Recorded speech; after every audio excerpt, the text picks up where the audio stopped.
Welcome to the new show, Toward a Solar Civilization, where your host, Naika Gabriel, introduces many experts who will focus on the development of spiritual consciousness, the importance of wisdom, love, and fraternity, and the living knowledge of the laws of nature and the universe. They delve into the profound and transformative ideas of Omraam Mikhaël Aïvanhov that have significantly impacted spiritual thought and provide practical methods to awaken you in a more purposeful, conscious, spiritually aligned way of living. Here is Naika Gabriel, your host. Welcome back to the second series and seventh episode of Towards a Solar Civilization. I am Naika, your host. In today's episode, we will be exploring a way through the age-old dilemma of the battle of the sexes to experience harmony and balance. Carmen, our guide and speaker, will touch upon many interesting topics, including that there is a divine plan or blueprint that governs all creation, and we are a part of it. God and his desire to manifest himself and the world of unity, the polarities that can be found everywhere, for example, as positive and negative, electricity and magnetism, night and day, venous and arterial circulation, acid and base, men and women, the specific attributes and properties of each polarity in their manifestation, the law of attraction and the law of balance and how it relates to the polarities, the third factor to bringing about balance, the importance of having a high ideal, how reincarnation offers us the opportunity to develop the characteristics, qualities, and virtues associated with each gender so we progress towards our perfection, the difference between soulmates and twin flames, and how to pluralize ourselves in all our relationships as to avoid conflict and create more harmony. Over to you, Carmen. If you don't know yet, my name is Carmen. I'm from Canada. I'm part of the Fraternal Forum organizing team to spread the light in the USA. Wonderful mission. I'm also an author with the Aquarian Team, a group of brothers and sisters who write based on the teaching of Master Omraam Mikhaël Aïvanhov. So this talk today falls right on the equinox of fall, and the sun is in Libra. When we chose this title, we did not know consciously that it was going to be delivered at this time of the year when Libra is represented by a pair of scales, like you see there. It's the only astrological sign that is not represented by a human being, means a human being or an animal. And there might be a reason for it. It's the one that represents how important the cosmic balance is in the universe. So what I'm saying today is based on the books of the Master. I use cosmic balance. I use cosmic creation union of the masculine feminine and some from love and sexuality.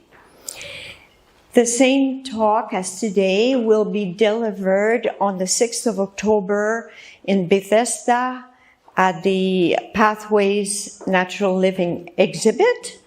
And those who come to listen to this talk will have a free book of the Aquarian Team, which is the latest book. And we have Carla here, who's one of the authors. So if you want to have this free book, come on October 6th. Otherwise, it's $19.95. Good incentive, eh? So, when we talk about cosmic balance, we have to consider that as human beings, we are born either as a man or a woman. We don't have options. unless in rare exceptions a being is hermaphrodite. But that's very rare. What is even rarer is a being who's androgynous. But the situation of being androgynous refers to a spiritual realization. For us, at our level, as a man or a woman, if we want to understand how to keep a balance, might be wise to go and see what is the divine plan. What did the architect on high plan so that it came down and made us a man or a woman? So going back to the source of thing, into the blueprint. So, we know that God is one. But the one, in his bliss and unity, decided to show his creation. He's the architect. So, in order to show his creation, he decided to come out of himself. So, he was like a dot in the totality of himself. But in order to show his creation, he came out of that dot and he became a line, like a line. The dot stretched, but that line has two poles, positive and negative. Out of these two poles, as you come down from spirit to matter, it became masculine and feminine, man and woman. If we go back higher, well, not higher, but in the divine plan where we are, imagine that God, this little dot, is everywhere present. And as he polarized himself, became that, all the little positive, which are emitting, transmitting, pulsing forward, are looking for the complement. They're looking for the other pole. And the negative pole, which is the attractive pole, the one that holds and retains, is looking for little positives. And this is how the whole universe was created, one looking for the other. Isn't that interesting? It formed the whole universe. So God, as one, polarized himself. But he needed, in order to contain all this, some kind of boundaries that we call matter. So we have the spirit, the dot, and matter was like the substance that would contain the elements that are necessary for this polarity to manifest. So in the Kabbalah, it is known that God has a wife. And she is the Shekinah. She is the substance, the primordial substance for which anything will become matter within that infinity. Okay? When we come back lower at our level, we understand that each of our gender is represented by specific characteristics. A man tends to be heroic, the knighthood, the courage, the strength. And the woman tends to be gentle, affectionate, nurturing, and she draws to herself. Whereas the man propels forward, thrusts forward. It follows that same blueprint that we saw before. Another relation we can establish between the positive and the negative is electricity and magnetism, where both are needed in order to get things to function. When you install them to a device, the device will start working. So everything in creation takes its original manifestation in the world of spirit, polarizing itself. And it is in that two poles that a reciprocity is established, where they connect with each other and keep a balance because, and we know that through a magnet, that when you put two positive together, they repel each other. And same with two negative together, you don't get the proper circulation. And that shows us that in the spiritual world, this reciprocity between the two poles is what keeps circulation and evolution, manifestation. So that's where the cosmic balance comes from. It comes from the spiritual world in this act of balancing the two poles. How does it translate in our life? Well, when two people are too emissive, you will see sparks very soon because they both try to speak at the same time. They both want to be right. Eventually, it creates separation, division, might even go to destruction.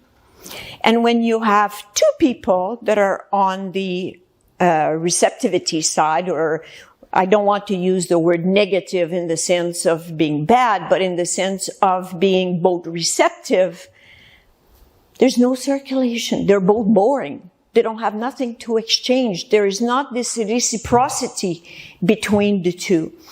So when we want to keep a balance in our personal life, we have to come back within and ask, am I being emissive right now or am I being receptive? Is it my time to be emissive or is it my time to be receptive? In theory, when one is delivering a message, you would call that being emissive.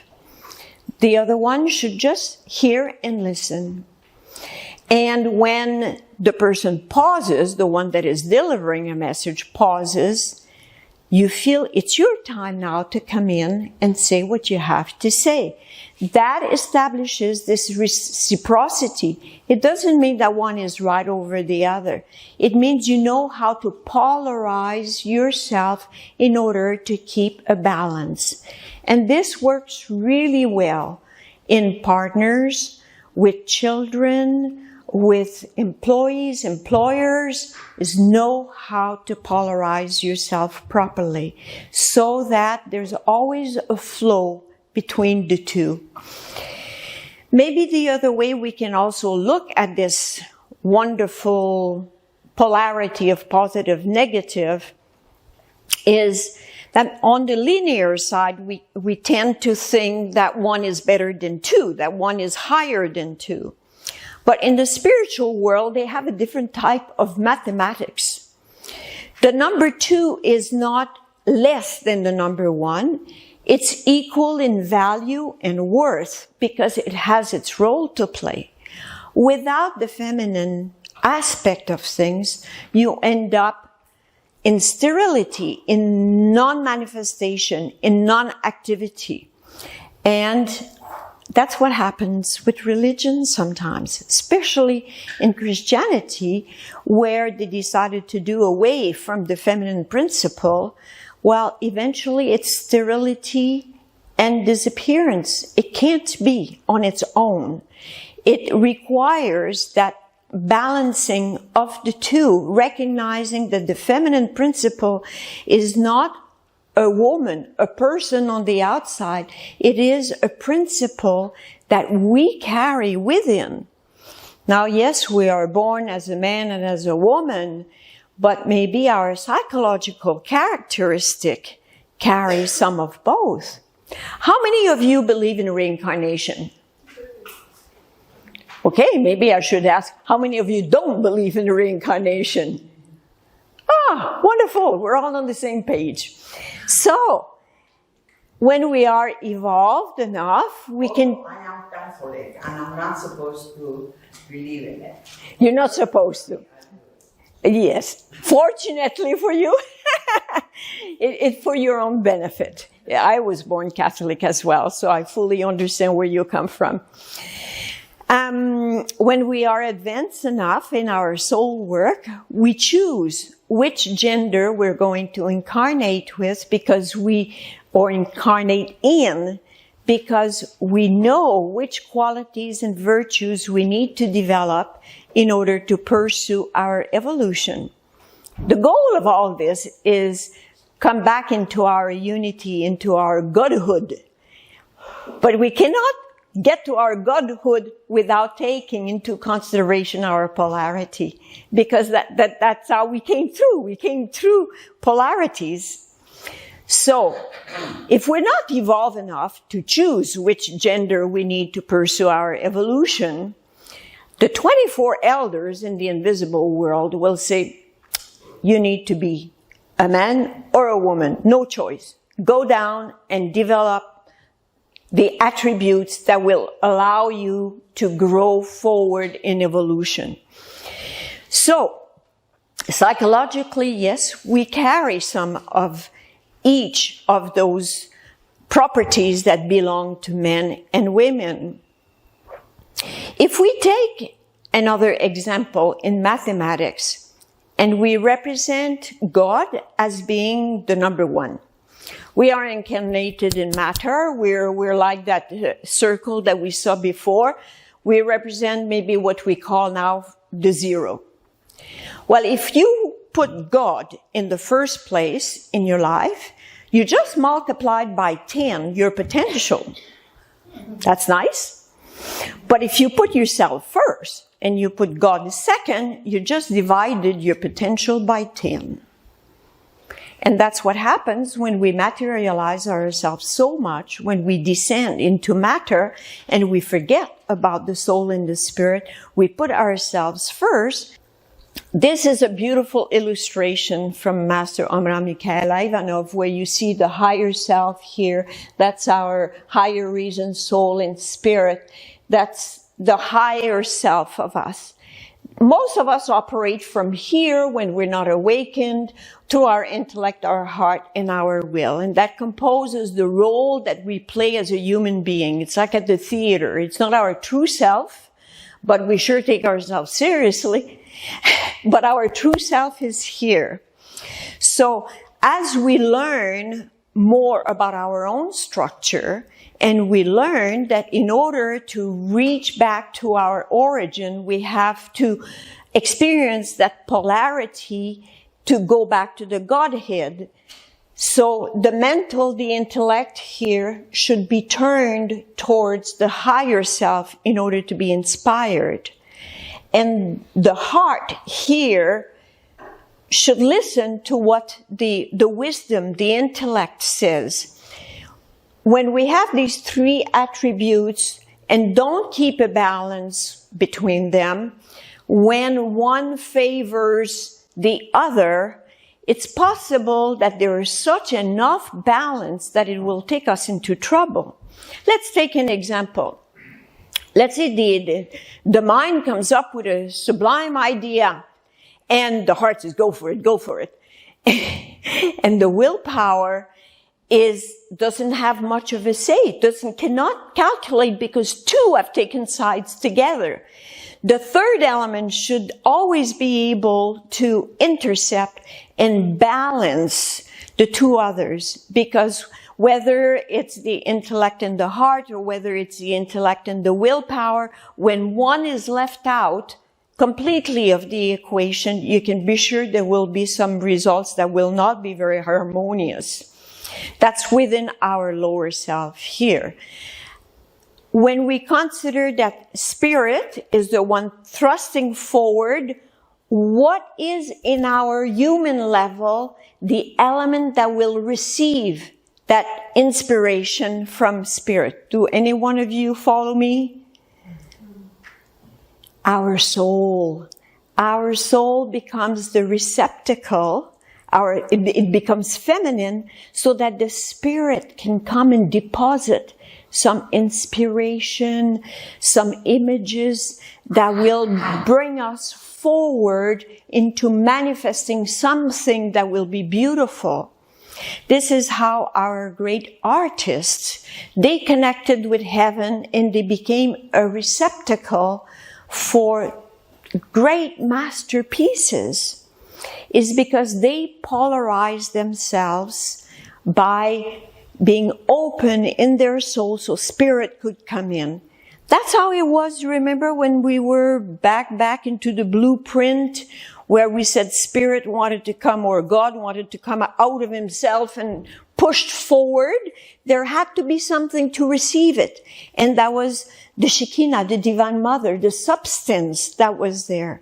And it's because of that manifestations could happen. We all know that women are the one that formed the child in their womb. They don't have to say, I want 1 pound of calcium, I want 3 kilos of iron. Nature does it for them. Why? Because they know how to attract the magnetic particles to form within the womb. It's so powerful. How could any religion deny that feminine, powerful aspect that allows formation to take place? Now, I would like to share a daily meditation that is so pertinent to our subject today. Christians recite, "In the name of the Father, the Son, and the Holy Ghost," and they never seem surprised that there's no mention of a feminine principle in this Trinity. Yet, we cannot help but wonder, when you hear Father and Son, words that evoke the notion of a family, is it not strange that a third member of this family should be the Holy Ghost? What kind of family has no mother? The Kabbalists are right when they teach that God has a wife whom they call Shekinah. Christians must accept the existence of this cosmic principle, the feminine dimension of the creative principle. The being that we call God and that Christianity sees as a masculine force is in reality both masculine and feminine.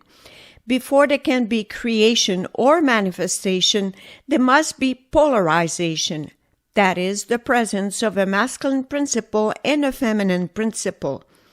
In order to manifest, God has to be both masculine and feminine. That is what was also taught in the Orphic initiations. God is both male and female.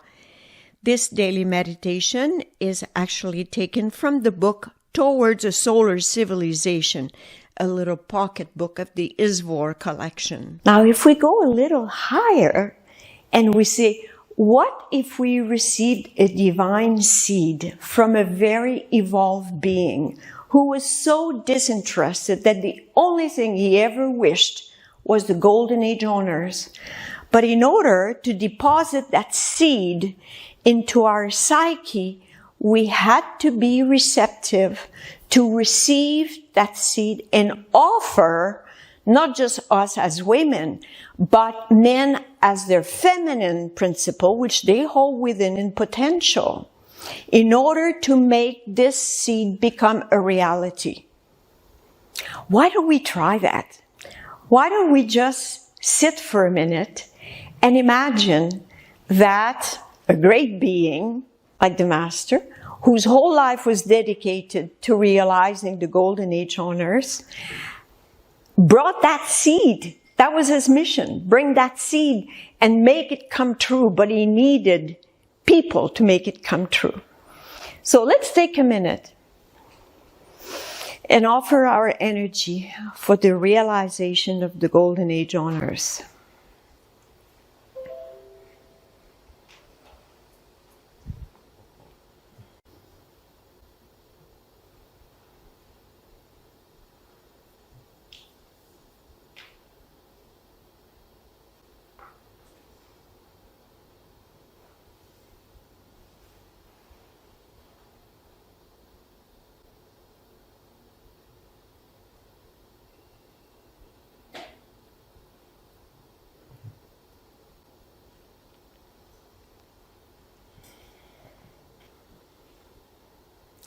Thank you. May this energy be used by heaven for that realization.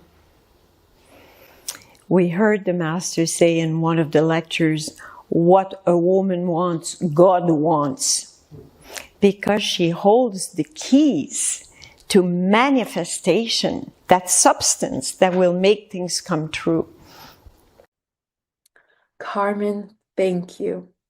Now we are on for a quick station break. All books mentioned during this episode are available on www.prosveta.world. Make sure you visit the website as well as www.omraam.world, which is the website of the Fraternal Forum. Again, for the books, it is www.prosveta.world, and for the forum, it is www.omraam.world. We will be back shortly. Om Times TV. Imagine becoming a super influencer. Reinvent yourself, invest in your brand, and then manifest your success with a robust spheric approach. Om Times Media and Broadcasting offers a unique and multifaceted way to become the spiritual and conscious influencer you deserve to be by putting your message across our powerful platform with its proven record of integrity and excellence. Through our produced shows, Om Times offers the opportunity to become a social media TV personality, a radio show host, an Om Times magazine columnist, and a syndicated podcaster, all in one shot. By live streaming your show on Om Times TV and broadcasting it across the extensive Om Times radio and TV networks, you become more than a host. You become an ambassador and a force for positive change. Om Times. Open yourself to the possibilities.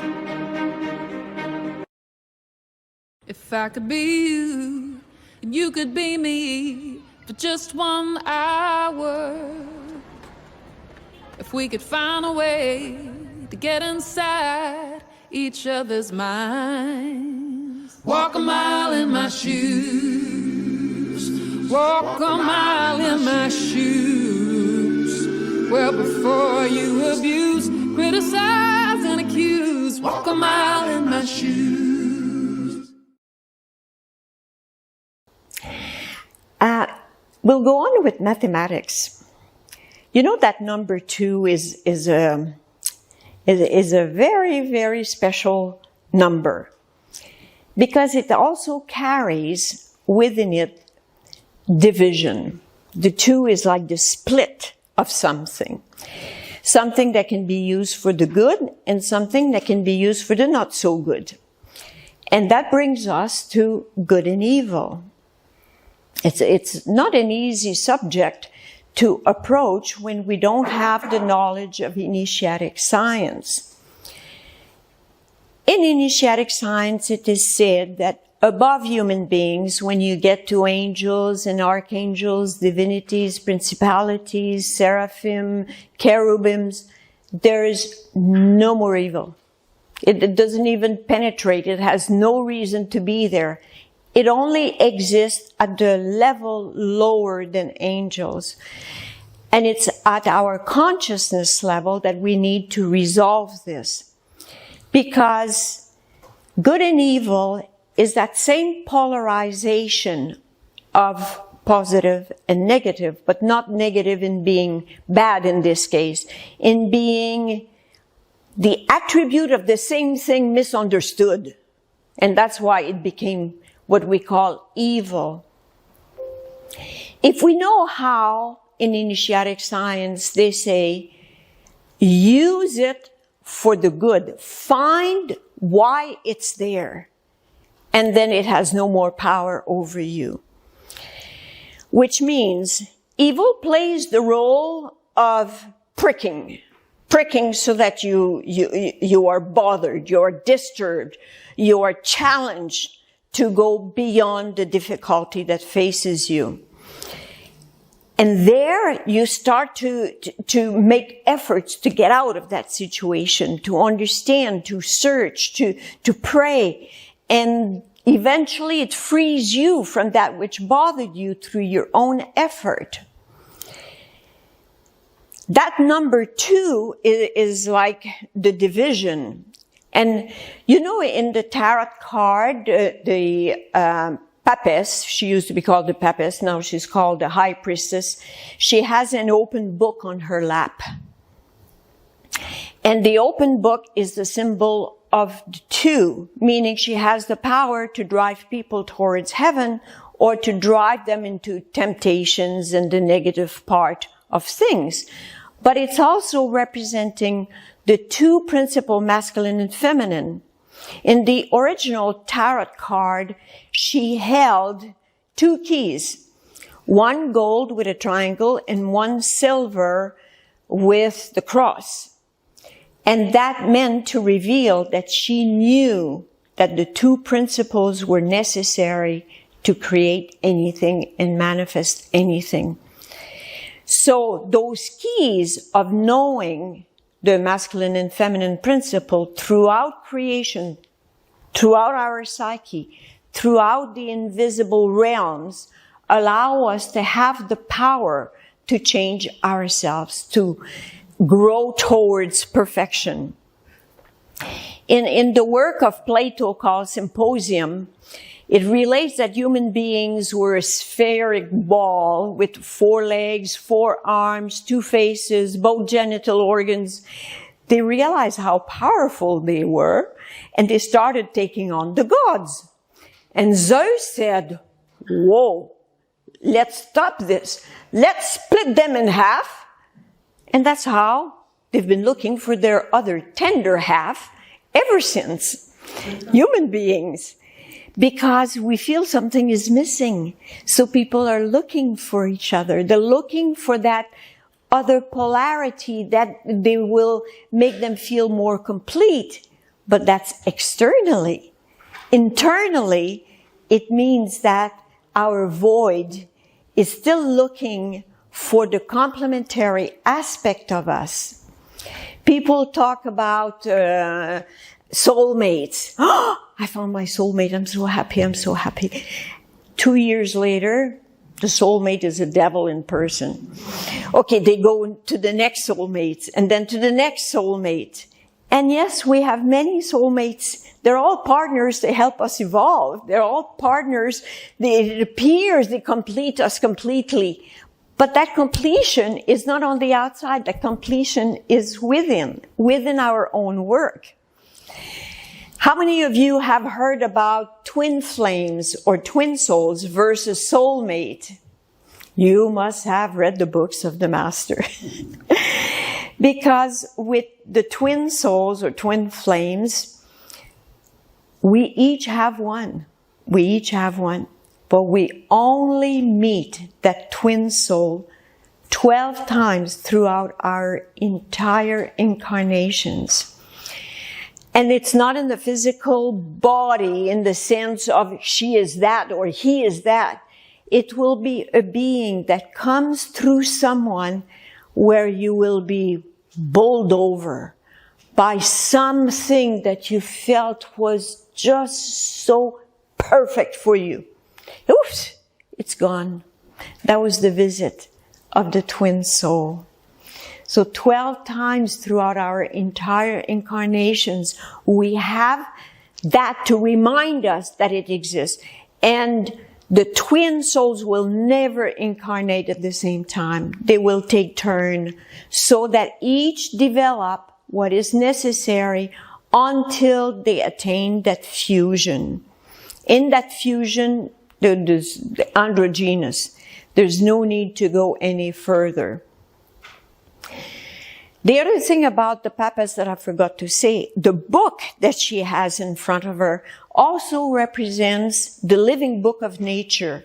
And if you have the knowledge of those two principles, how they interact, you can read the entire book of nature, and all powers are given to you through this knowledge of the two principles and being able to decode the book of nature, which means in nature everywhere is written the information to help us evolve, to help us realize the two principles. We talked about electricity, magnetism, but even in our anatomy, we have like the mouth and the tongue. The tongue which represents the masculine principle and the two lips, the feminine principle. We have the key with the keyhole, that opens the door to the treasure hidden behind. You have the two principles, the key and the keyhole. You find those principles everywhere because they come from the blueprint at the origin of things. So it's really in our favor to recognize where we're operating from, not just physically with our gender, but in our inner work of, am I being emissive when I'm at sunrise? At sunrise, we should be receptive because the sun, which represents the Christ, is wanting to fill our soul. So we have to make room. We have to be receptive in that moment. Like cosmic spirit fertilizing the universal soul. And then forms and forms are generated. When we receive from spirit, through the sun or through our inner work, and we have space to contain the inspiration it sends us, we will come with ideas, we will come, and we don't know where they come from. Well, it's our work. It's our work that produces that by knowing when to be emissive and when to be receptive. It's a wonderful thing to know that it holds itself from the invisible down to all levels of manifestation, down to how we are built. Any questions? Inside, can you please give an example of what is complementary in inside? Yes, well, we have it right here. Okay. The complements, the complementarity between things is our intellect tends to be emissive and our heart tends to be receptive. So that's considered the masculine side and that's considered the feminine side. And when we keep a balance between the two, when we're not all intellect and we're not all feelings, then there's a reciprocity and that allows an oscillation to take place between the two. When there's no oscillation, static position, there's no life, there's no circulation. So what allows one and the other to move, this oscillation, is when we know how to use our intellect at the right time, when we know how to use our heart at the right time.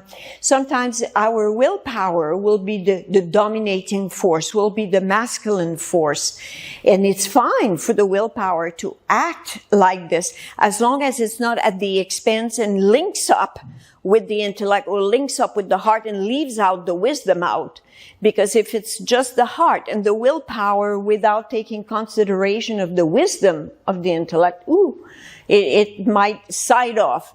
And in the next slide, when there's an imbalance in that oscillation and we end up in a situation of war, the only thing to bring back a balance is to work with the light, create centers of light with prayers and meditation. These energies are maybe very subtle, but that's what start weighing and creating a balance with the other condition. At the moment on Earth, there's so many imbalances because of the state of materialization that we have accomplished. Matter had to reveal spirit, but somehow we got entrenched in matter and forgot the spirit part of it. So we are so embedded into matter that it's compressing us and challenging us, because what we took for granted is disappearing under our feet. So in order to bring a balance into what humanity is experiencing at the moment is to create centers of light. The work that we do in the Brotherhood is so powerful in the subtle regions because we're working with spirit, we're working with the great invisible universal white brotherhood.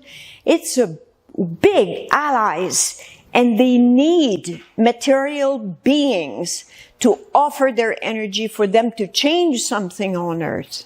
So we are in the best of positions to work for these centers of light, to keep on singing together, praying together, because we're putting energy into that other part of the scale to bring a better balance. But it will never be static position. It's not meant to be. There needs that oscillation or reciprocity between things for life to circulate. And the disappearance, what I'm going to say now, you're going to find it in the book, but I find it extremely powerful. The disappearance of polarity means a lost generation. Think about that one.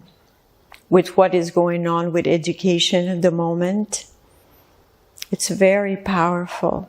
So the work we do with the light is what can help clear the agenda that is heavy on the other scale of the balance. So, and the other thing too is to work spiritually, but not negate the material aspect of it. Too often spiritualists don't look at the shadow side of their being. They don't want to see it. They want to remain positive and holy. But going back within and seeing our shadows is one way to transform what we called evil before into something that is there to help us work. The master uses the comparison of the going into a well and two people pull at opposite direction in order to get the bucket of water to come up. Well, they're working for the same thing, but these opposites work together. It's the same with good and evil. They work together. What we need sometimes is an ally. Just like when people have difficulties, they go to a court of law or they go to arbitration. In our case, we can go to our higher self. We can go and say, I'm in a pickle right now. Can you come and help me? The higher self is always there within us. It's within our spark to help us and answer our questions. So we have allies, and the high ideal is also a very, very strong ally. The ideal of saying to have a heart as pure as crystal, a mind as luminous as the sun, a soul as vast as the universe, and a spirit as powerful as God and one with God. When you recite this prayer, I can tell you, your frequency is changing. You may be in a pickle at this level, but if you focus on these words and really expand through this high ideal, your frequency would change and you would not stay at that level of the trouble. Very powerful. Yes? Yeah, I have a practical question and I wonder if you can answer it spiritually. What exactly does happen to two people when they fall in love at the beginning and everything is rosy? And let's say 30 years later, everything is falls apart. Well, the first thing that got them together is love. I call love the glue of the universe because it really knows how to attract the right partner to get us to work on ourselves. So it has to be a pretext strong enough to bring two people together. So a lot of the time it's love that brings them together. Sometimes it's power, sometimes it's money, sometimes it's other circumstances. But in your story, love got them together. Don't worry. There's a reason. They've been connected in another lifetime and they know that they need to work together. It comes a time where maybe there's no solution because maybe both are emissive at the same time, both are receptive at the same time, and things never work out. Well, if they can separate in harmony so that they don't create karma for the next life, it's already a better solution. If the couple separates with animosity and anger, you can be sure they will find each other again. So it's like a joke between my husband and I. If you don't want to see me next lifetime, be nice to me. But some people separate because they've done their work together. they've accomplished their purpose. Maybe they were to bring children, and these children had a role to play in their own evolution, and they were the perfect parents for those children. So it's very hard to judge, and I'm not a master to answer that in the story of your soul. But by observation, I can see that sometimes it's the best solution, is to separate, because the work has been done, but make sure you do it in harmony, that both agree that for each other's survival's sake, it's better to leave each other and be kind to the children in between. So, any other question? Yeah. Okay, there's an imbalance that's created in an individual, okay? And if the person don't realize an imbalance. So why couldn't the Hansa push the partner to restore the balance instead of waiting for the person to... Because we are born as free beings. Yeah. We were given that gift of consciousness. And in that consciousness, we have the freedom to say yes to learning or to saying no to learning. Animals are driven by instinct. They don't have many choices. But as human beings, with our free consciousness, it's up to us to do the work to become one with our higher self, which is our other polarity, if you want. So God doesn't interfere. God is like totally happy in himself. He established the two principles, feminine, masculine. After that, he put on the laws, and then he put all the manifestations out there. And it's for us to navigate through. Do I know the laws? Why did I end up into such a pickle? Which law I didn't respect? And then go back then to the next level. And so that you can see clearly through the situation. It's complex, I realize, but it's our inner work to go within and look and ask questions. Our higher self is always there to answer questions. Time is running, and I would like to end with one last paragraph and one prayer for us to say together. When we talk about the masculine and the feminine principle, it's not something new that came with Omraam, Mikhaël, Aïvanhov. Abraham received from Moses the bread and the wine as the symbol of those two principles. And when Jesus performed his first miracle at the wedding of Cana, it was a wedding, the feminine and the masculine. A man and a woman getting married. And then at the Last Supper, he performed the Eucharist, or the communion with the bread and the wine, which symbolized the feminine and the masculine. This is how precious. Who manifested first on earth through Abraham and through Jesus the truth of the two principles? Melchizedek. Very good.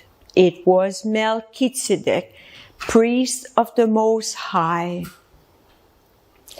It's even said, St. Paul said, Jesus was of the school of Melchizedek. Jesus was an initiate. He was very advanced. He sacrificed his life to change something, and he sure did. But not to the point of bringing the golden age. So, if you want to join me into this beautiful prayer to Melchizedek, because within Melchizedek we have the revelations of the two principles. O Melchizedek, King of justice and peace, be blessed, be blessed, be blessed, and be thanked. Enter into me, dwell within me, in all your light, in all your splendor, in all your love, in all your wisdom, and in all your beauty. O Melchizedek, King of justice and peace, be blessed, be blessed, be blessed, and be thanked. Enter into me, dwell within me, in all your light, in all your splendor, in all your love, in all your wisdom, and in all your beauty. O Melchizedek, King of justice and peace, be blessed, be blessed, be blessed, and be thanked. Enter into me, dwell within me, in all your light, in all your splendor, in all your love, in all your wisdom, and in all your beauty. Thank you. If you want to know more, cosmic balance, you will not be disappointed. True, Lakshmi? And from here, I took some reference from here. And in Love and Sexuality, that's where the Master talks about soulmates and twin souls. Thank you. That was so revealing, Carmen. Thank you. Thank you for such an expose on the mysteries of creation and how it relates to each and every one of us and the entire cosmos. We now have tools to know ourselves better and to use in our daily lives to create harmonious relationships. Several of the elements mentioned reminded me of the very first episode presented in the series Towards a Solar Civilization on the signs of the initiates, or as Omraam Mikhaël Aïvanhov likes to refer to as initiatic science.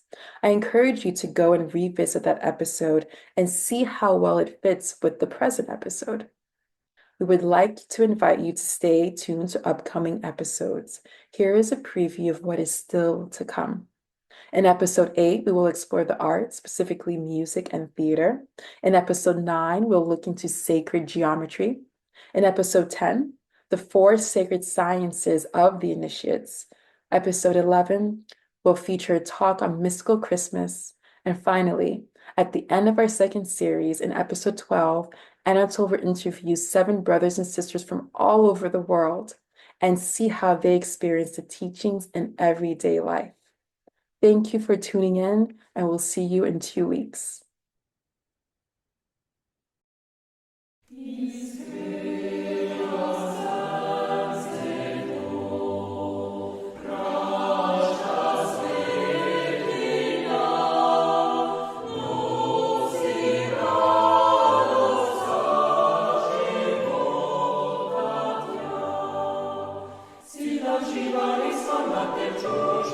Sila živa is